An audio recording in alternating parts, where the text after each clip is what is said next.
Reserve bank of India ने 2000 रुपए के नोट को लेकर 19 मई को एक घोषणा की थी। कहा कि 2000 के नोट लीगल टेंडर माने वैध रहेंगे लेकिन सर्कुलेशन से बाहर हो जाएंगे। 30 सितंबर तक ये नोट बैंक में जमा कराए जा सकते हैं।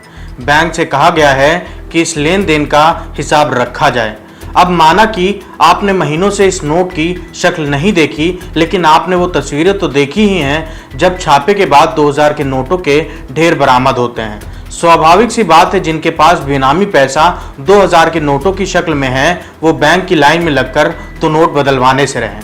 तो फिर ये कर क्या रहे हैं, आइए बताते हैं। शांति रखो सोना मिलेगा, ये एक एड कैंपेन की लाइन थी, लेकिन शांति रखने से सोना कहाँ मिलता है, उसके लिए नोट रखने पड़ते हैं। सो लोग रख भी रहे हैं। बिजनेस स्टैंडर्ड में छपी राजेश भियानी की रिपोर्ट के मुताबिक 19 मई की रात से ही इस सिलसिले की शुरुआत हो गई। दिल्ली में 2000 रुपए के नोटों के बदले 1 तोला सोना 68,000 रुपए में बेचा जा रहा था, जबकि मार्केट में सोने की कीमत 62 से 63,000 रुपए थी।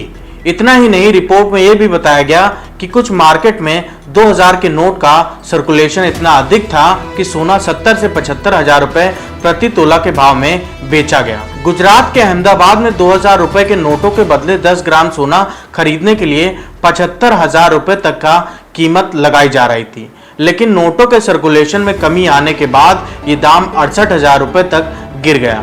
कोलकाता और मुंबई जैसे शहरों में इस तरह सोना 70,000 के पार बेचा गया। 2016 में हुई नोटबंदी के बाद भी यही हुआ था। तब तो कुछ ही घंटों की मोहलत थी और जनता ने उसका भरपूर इस्तेमाल किया था। बड़े बड़े शोरूम्स के बाहर लाइन लगाकर लोग खड़े थे और साथ में लाए थे झोला भरकर कैश, क्योंकि ये अपने पैसे को सोने में बदलवाना चाहते थे। इस बार भी यही देखा जा रहा है, लेकिन पिछली बार की तरह हड़बड़ी नहीं है। बयानी की रिपोर्ट में यह भी बताया गया कि 2000 के नोटों का इस्तेमाल हवाला कारोबार में भी किया जा रहा है। 19 मई को हवाला ट्रेडिंग में $1 का रेट 85 रुपए 50 पैसे था, जो कि बाद में 2000 रुपए के नोटों का सर्कुलेशन बढ़ने पर 87-88 रुपए तक पहुंच गया था। बिजनेस स्टैंडर्ड की रिपोर्ट के मुताबिक हवाला ट्रेड का मौजूदा रेट 91 रुपए के आसपास है। नाम न छपने की शर्त पर दिल्ली एनसीआर के कई माता पिता स्वीकार कर रहे हैं कि वो अपने बच्चों की फीस कैश में भर रहे हैं, वो भी आने वाले महीनों की नहीं, आने वाले सालों की।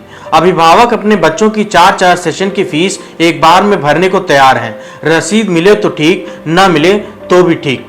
माने बालक बालिका 8वीं में है तो वो 12वीं तक की फीस भर देना चाहते हैं, लेकिन शिक्षा के मंदिरों ने इस गंदे काम में पूरी तरह से हिस्सा लेने से इनकार कर दिया। कहा 12वीं तक तो नहीं, लेकिन आप 9वीं तक फीस भर जाइए, माने आने वाले साल की फीस। दिल्ली एनसीआर के कुछ स्कूलों में 20 और 21 मई को भी फीस काउंटर खुले रहे। गाड़ी कितनी भी महंगी हो, तेल डलवाने पर थोड़ा दुख तो हर किसी को होता है, लेकिन अब यही दर्द मरहम बन गया है। जनता 2000 का नोट लेकर पेट्रोल पंप पर पहुंच रही है और तेल डलवाया जा रहा है 200 का। आजिज आकर कुछ जगह पेट्रोल पंप मालिक नोटिस चिपका रहे हैं, तो कहीं एक अलिखित नियम बन गया है, अगर 2000 का नोट लाए तो आपको न्यूनतम 1000 रुपए का पेट्रोल या डीजल खरीदना ही होगा। ये 4 तरीके हमें मालूम पड़े, आपकी जानकारी में और कोई तरीका हो तो हमें कमेंट सेक्शन में जरूर बताइएगा।